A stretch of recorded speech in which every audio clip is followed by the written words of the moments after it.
Hey everyone, I'm the Chess Nerd, and today we're going to be looking at the most beautiful game of chess ever played in the history of the world, in my opinion, granted. But in this beautiful miniature of only 20 or so moves, White manages to sacrifice a queen, a rook, and even promote into a mate with a knight. It's crazy. You're about to see it, and let's get into it directly. So this game was played by two German players. One was named Ralf Ranau, and the other one was named Schimdt.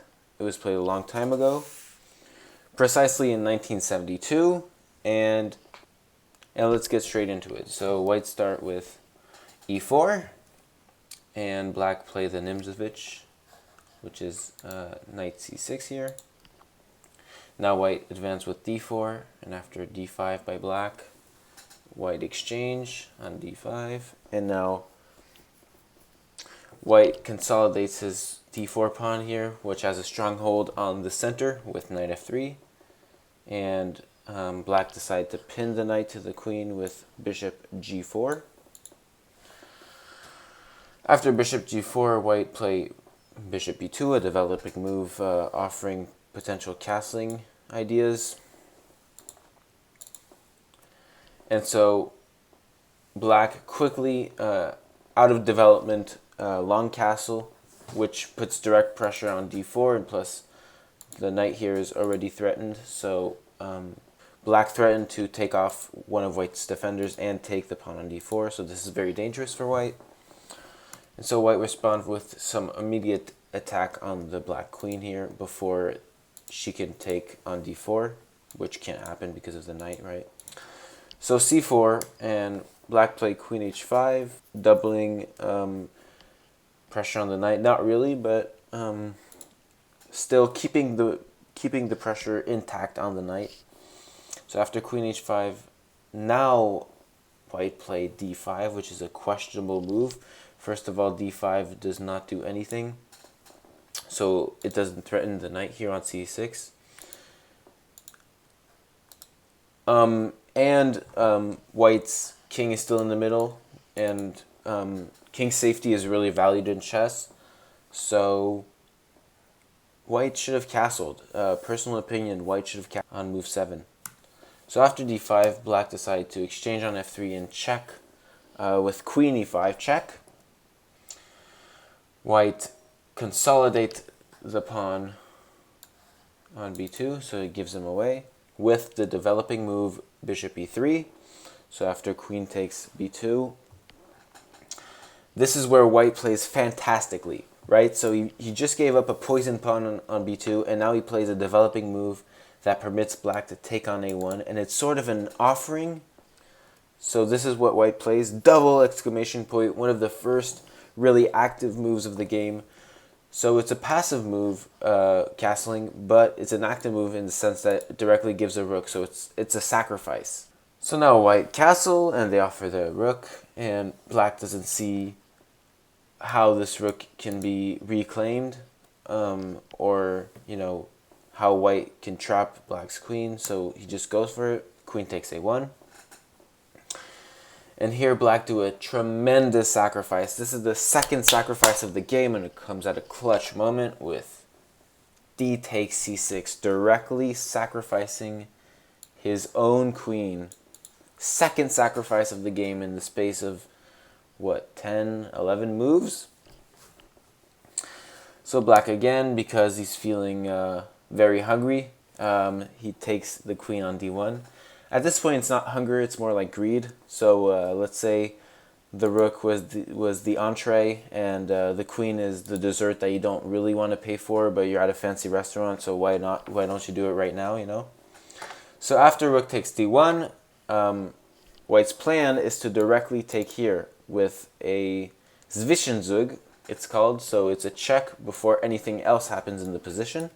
So White went on and played c takes b7, check.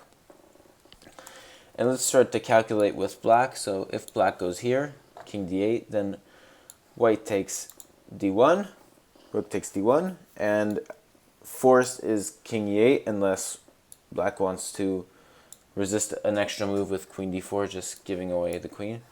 And after king e8, then bishop c6 mate. I hope we can all see. So after c takes b7 check, the only move for black is king b8. And now, white being down a bishop for a rook and a queen, he takes back a little bit of the material, granted, and threatens mate directly. And if you see here, mate isn't that hard to avoid. I mean, black can't really give air for his king because, I mean, the white bishop covers the a7 square. And so black can't really develop one of his unlocked pieces here, one of his underdeveloped pieces here on the king side, because it doesn't really secure the a8 square in one move, right?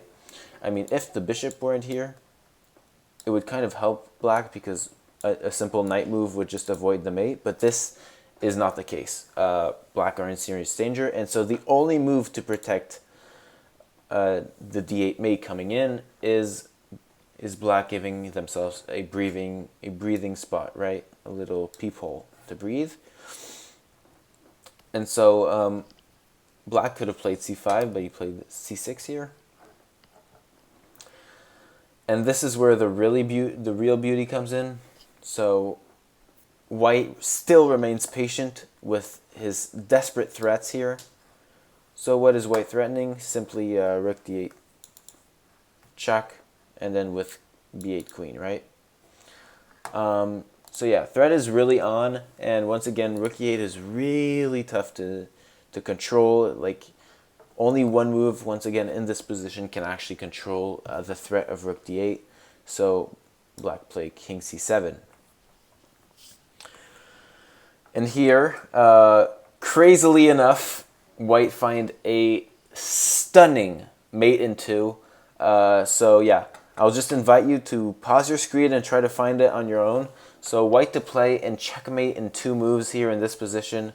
A crazy mate here for the white pieces. So I'll just go on and give you 3 seconds to pause. 1, 2, 3. Okay, so here in this position, white played the enormous rook d7 check. And why, you ask? Because this is a questionable move. I would say a dubious move, giving away a straight bishop here. But no, white, after king takes b6 forced, have the insane b8 checkmate. Isn't that crazy? So this bishop here serving white very well here. And the knight here checking the king, the only thing that he does. At the same time of queening, the knight protects and his rook and checkmates the king. Isn't that fabulous? And the rook here controlling many squares, and the pawn here controlling these squares. So yeah, overall, I would rate this checkmate a 10 out of 10. I've never seen something like it. And this game overall is a sacrificial game, a very energetic game. And I love how white just profits of black's underdevelopment. You know, it's rare that in games one side gets to punish the other side so bad for underdeveloping his pieces. And the fact that it's done here just concludes what is amazing sacrifices in what is one of the best games I've ever seen. So yeah, thank you for watching. Please make sure to like, share, subscribe, please, please, please. And see you next time. The Chess Nerd checking out.